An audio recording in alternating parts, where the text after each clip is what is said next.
Bonjour la belle diaspora, bonjour tout le monde. J'espère que vous allez tous bien ce samedi matin. Chez moi, c'est encore samedi matin.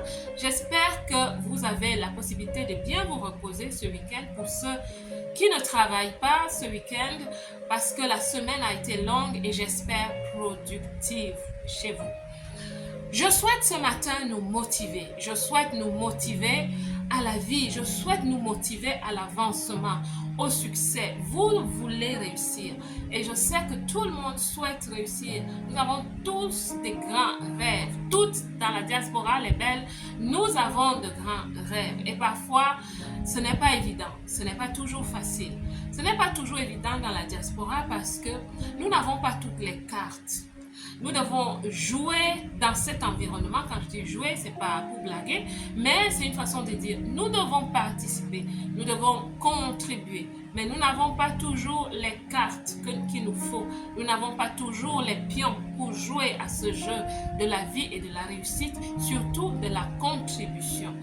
Mais nous devons avancer. Nous devons quand même avancer avec tous les bris, comme on dit, les bris de glace, avec tous les bris, avec toutes les blessures, parfois mentales, psychologiques, nous devons avancer. C'est pour ça que ce matin, j'ai pensé à vous. Je m'arrête pour dire, ma belle, il ne faut pas jeter l'éponge. Et ma motivation est à 3 parties. Je souhaite te motiver au niveau de la gratitude. Je vais te parler de la gratitude, des bienfaits de la gratitude. Je vais te parler de la résilience, la détermination. Je vais aussi te parler de la valorisation de soi qui nous permet d'avancer. La gratitude, savoir dire merci, savoir reconnaître les bienfaits, c'est très important.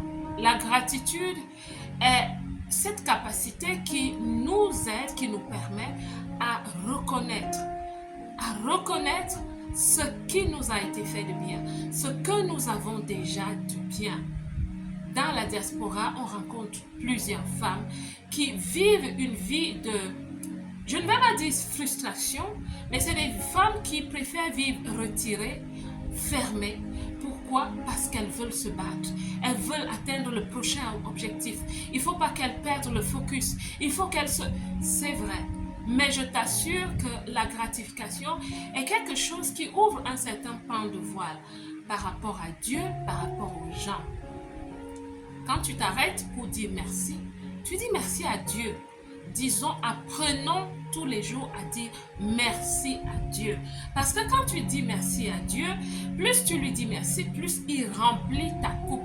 Plus tu lui dis merci, plus il remplit ta coupe. Parce que quand tu ne vas jamais vers lui avec ce qu'il a déjà fait, il ne sait pas à quel point tu te trouves. La gratitude est bien.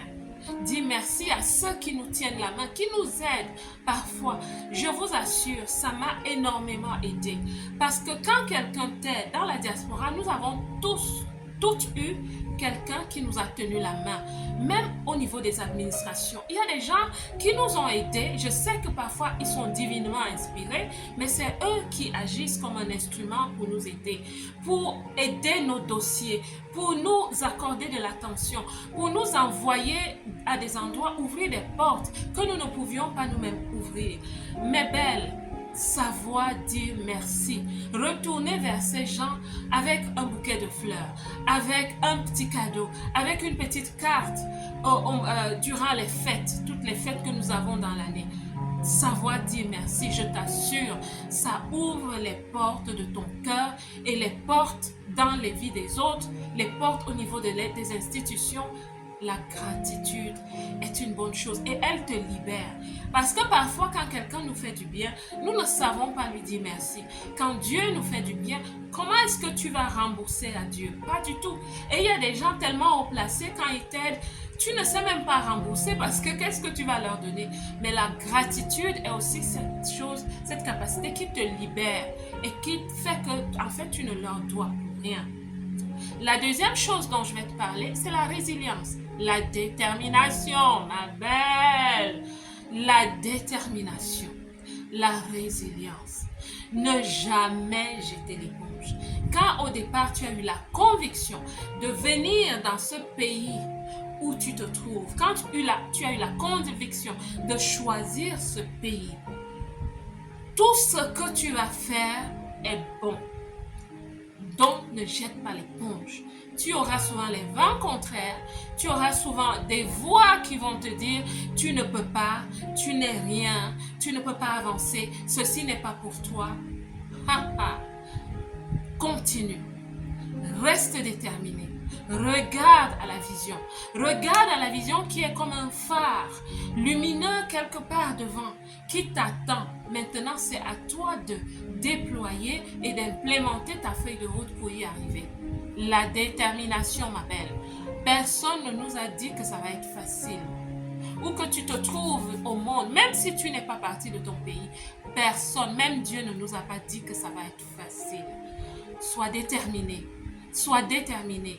Et ce qui aide aussi la détermination, c'est non seulement la gratitude, parce que la gratitude te rappelle ce que tu as déjà fait, mais surtout de t'asseoir et d'examiner qu'est-ce que j'ai déjà réussi et qu'est-ce que j'ai utilisé, quelles compétences ai-je utilisé, quelles sont les personnes que j'ai pu activer dans mon réseau. Ça va t'aider à vraiment t'asseoir et de reconnaître ces choses afin de bien asseoir le tremplin sur lequel tu t'es déjà posé, parce que tout ce que tu as construit depuis le bas te sert de tremplin pour pouvoir briser les plafonds de verre. La détermination, reste déterminé ma belle. Tu vas y arriver, reste déterminé. La troisième chose dont je vais te parler, c'est la valorisation de soi. Oui, la valorisation de soi. C'est normal. C'est normal de savoir se valoriser. Ça fait partie de la construction de la confiance en soi. C'est très normal. Plusieurs d'entre nous venons des cultures où si tu te valorises ou si tu dis « je sais faire ceci », même à un entretien d'embauche, on te trouve orgueilleux. Mais où je suis, j'ai appris que c'est important de te valoriser. Valoriser, je ne te parle pas de la survalorisation de toi. Non, ce n'est pas de ça que je te parle. Je te parle simplement du fait de reconnaître tes capacités, de reconnaître tes forces, de reconnaître que tu viens de loin. Nous venons de loin, mes belles. Tu viens de loin. Tu t'assois, tu fais le bilan de tes accomplissements et tu te remets en valeur. Tu te dis, ma belle, tu viens de loin et tu as accompli certaines choses. Ça veut dire que tu as des capacités, tu as des compétences, tu peux encore accomplir des choses. L'auto-valorisation est très importante. Il y a beaucoup de façons, il y a beaucoup de techniques, il y a beaucoup d'outils, mais cette vidéo est juste une vidéo de motivation. L'auto-valorisation. Reconnais tes compétences, reconnais tes capacités. Ne t'auto-sabote pas. Plusieurs femmes, oh, tu sais, moi je suis quoi? C'est les autres. Moi je suis venue accompagner les autres. Tu es venu accompagner les autres? Tu vas te rendre compte que 5 ans, 10 ans, 30 ans plus tard, tu ne fais qu'accompagner les autres. Parce que c'est la prophétie que tu as faite sur toi. Mais je ne te conseille pas de faire cette prophétie. Tu n'es pas ici pour accompagner les autres. Reconnais ta valeur. Reconnais ta valeur, ma belle. Et t'auto-valoriser, c'est aussi d'apprendre. Il y a des choses desquelles je peux apprendre de toi, ma belle. Si tu as une page, si tu as quelque chose où tu nous enseignes à faire la cuisine, à faire ceci, à quoi que ce soit, je viendrai apprendre. Ok? Apprenons les unes des autres. C'est aussi ça, se dire que peut-être que je peux faire les choses différemment, mais je ne sais pas comment. Donc, je vais m'ouvrir à apprendre. Je vais m'ouvrir à lire des livres. Je vais m'ouvrir à prendre des séances de coaching.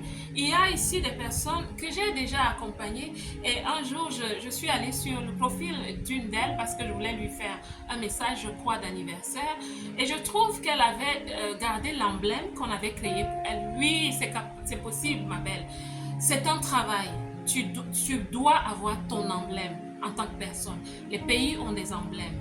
Les entreprises ont des emblèmes. Tu ne le savais pas, je te le dis aujourd'hui. Tu ne l'as jamais entendu. Je l'ai créé un jour et je me suis dit, je vais utiliser ceci quand je fais le branding des femmes. Le personal branding, c'est-à-dire on parle de ton identité pour comprendre tes forces, tes faiblesses et comprendre comment tu peux réaliser tes objectifs. oui, tu dois avoir une emblème, ton emblème, et elle va te motiver tous les jours. Parce qu'après un long travail, tu sors ton emblème. Chaque fois que tu es un peu découragé, tu dis ton emblème, tu te rassures et tu continues. L'auto-valorisation. C'est tout ce que j'avais pour toi ce matin. De la motivation. J'espère que cette vidéo va te motiver. Et si tu es passé par là, ma belle, si ça ne te coûte pas $1, 1 euro, 1 franc CFA, un je ne sais pas quoi, laisse un pouce pour me dire que tu as aimé, si tu as apprécié.